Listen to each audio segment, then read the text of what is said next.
बन तैयार हो। तोर नैना जादू कर गेल रे, मोरा दिलवा चुरा ले गेल रे। हाथवा धरा संगे नाचाए, आज के रात रंग भर गेल रे।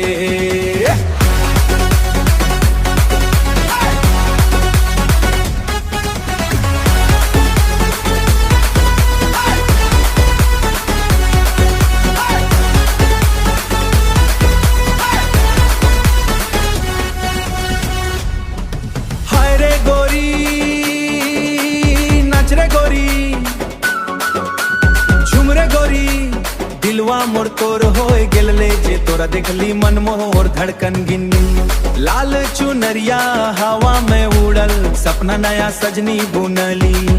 चांद जैसन मुस्कान तोहर, फूल जैसन कोमल गाल। तोरा बिना लागे सुना ई जिंदगी के हर एक साथ। धीरे धीरे बोलना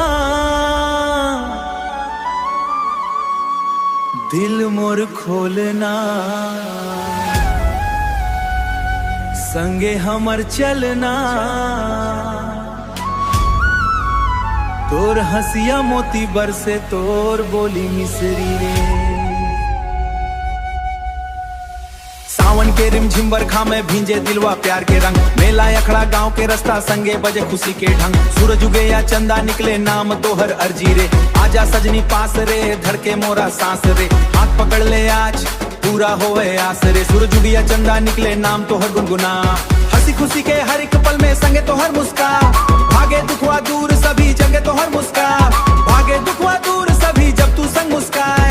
रंग भरे हर सपना, अपना प्यार सदा खिल जाए। तोर नैना जादू कर गेल रे, मोरा दिलवा चुरा ले गेल रे। हाथवा धरा संगे नाचाए, आज के रात रंग भर गेल रे। हाथवा धरा संगे नाचाए, ए प्यार हमर अमर रहाय रे।